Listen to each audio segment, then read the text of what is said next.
कुछ दिन पहले आपके नेपाल के संविधान सभा के बैठक में आपके 6 से एक जवान साढ़े को संबोधन करने गया था। मैंने आपके साढ़ेयों को कहा कि आपका नेपाल बहुत कंगाल हो गया, बहुत दुख पाया।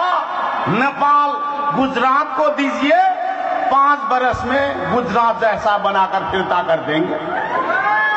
लेकिन आपके साढ़ ने कहा गुजरात को नहीं देंगे, बरू गुजरात नेपाल को दीजिए, 1 वर्ष में नेपाल जैसा बनाकर फिरता कर देंगे।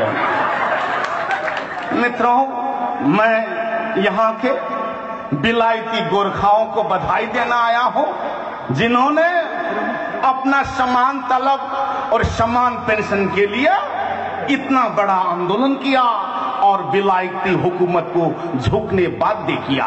उन गोरखाओं को बधाई देने आया। मित्रों, मेरा मानना है हिंदुस्तान में भी बहुत गोरखा सिपाही है, वहां भी ऐसा आंदोलन होना चाहिए। यदि वहां भी भेदभाव हो रहा है तो मित्रों, पानी नानी और जवानी पहाड़ में नहीं रह सकती है।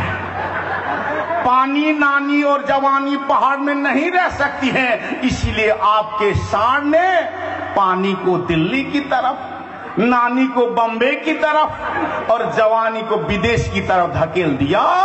नेपाल का दुर्भाग्य यहीं से शुरू हुआ है।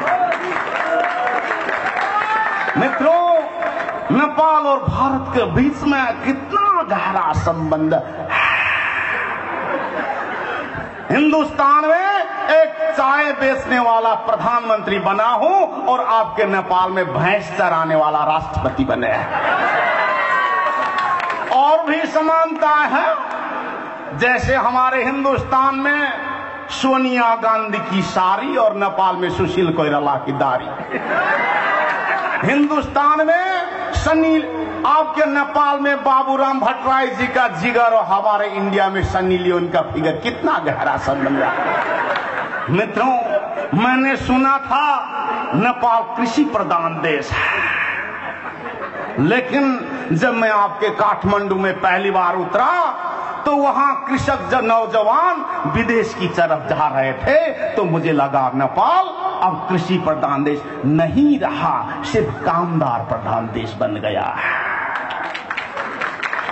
मित्रों, मैं आपके सामने एक सुझाव देना आया हूं कि नेपाल को बनाना है। नेपाल उस दिन बनेगा जिस दिन नेपाल के जहाज में नेपाली युवा विदेश की तरफ नहीं, जिस दिन हिमालय के मिनरल वाटर, तराई के तरकारी बोकर नेपाली कार्गो विमान जिस दिन अरब के खाड़ी में लैंड करेगा, उसी दिन बुद्ध भूमि स्वर्गलोक बन जाएगा। आदरणीय उपस्थित महानुभावहरू, अब म श्री नरेन्द्र मोदीजीसँग केही प्रश्नहरू राख्दैछु, उत्तर सुनौँ उहाँकै मुखबाट। उहाँले नेपाल जाँदा कोसँग भेटवार्ता गर्नुभयो, के कस्ता गोप्यवार्ता भए र के कस्ता सहमतिहरू भए, सुनौँ उहाँ यसको रहस्य उहाँकै मुखबाट। प्रधानमन्त्रीजी, तपाईँ जब नेपाल जानुभएको थियो, हाम्रा प्रधानमन्त्री सुशील कोइराला र तपाईँ बीच के कस्ता गोप्यवार्ता र के कस्ता सहमति भए, हाम्रा दर्शकलाई बताइदिनुहुन्छ कि? मित्रों, मैं जब गोप्य बैठक में गया तो सुशील जी के साथ जो बात हुई आप सुन के सिर नतमस्तक हो जाएंगे। सुशील जी ने मुझे कहा, 5 पटक ऊ किया, लेकिन कुछ क्या कहा मैं कुछ भी नहीं समझा। 6 बार ऊ करने के बाद मैंने मेरे धर्मपुत्र जित बहादुर को पूछा, ये ऊ क्या होता है? तो इन्होंने ट्रांसलेट किया कि सुशील जी बहुत बीमार है, जिब्रो का कैंसर है, अमेरिका चले गए, दिल्ली नहीं चले गए, इसलिए दिल्ली में वेदांता हॉस्पिटल में सोर्स लगाने के लिए बोल ऊ कर रहे हैं। मित्रों, मैंने सुशील जी को कहा, सुशील जी बहुत शर्म की बात है, क्योंकि रामायण में जब लक्ष्मण बीमार हुए थे तो हनुमान औषधि लेने के लिए नेपाल के पहाड़ में गए थे, लेकिन आपके साढ़ छोटी सी खुजली हो जाए तो उपचार के लिए दिल्ली चाकड़ी करते हैं। ये बहुत शर्म की बात है।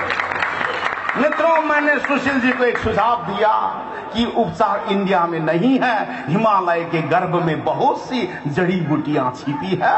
वो जड़ी बूटी कहां है सिर्फ हनुमान जी को पता है। पशुपति में जाइए, हनुमान से दोस्ती लाइए, खुजली ठीक होके आइए।